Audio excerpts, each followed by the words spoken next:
नमस्कार, मी किरण आणि आपण पाहताय PG Marathi news. PG Marathi news मध्ये आपले स्वागत।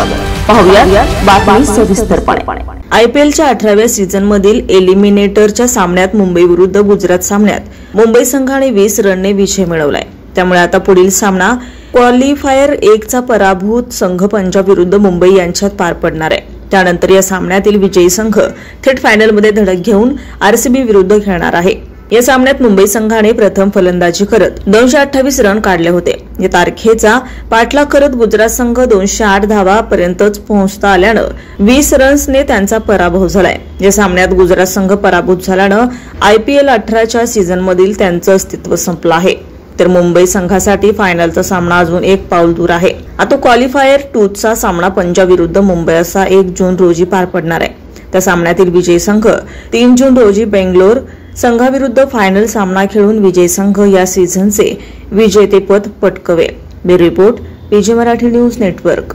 ताज्या बातम्या लवकरात लवकर पाहण्यासाठी पीजी मराठी न्यूज चॅनलला लाईक करा, सबस्क्राइब करा आणि बेल आयकॉन प्रेस करा।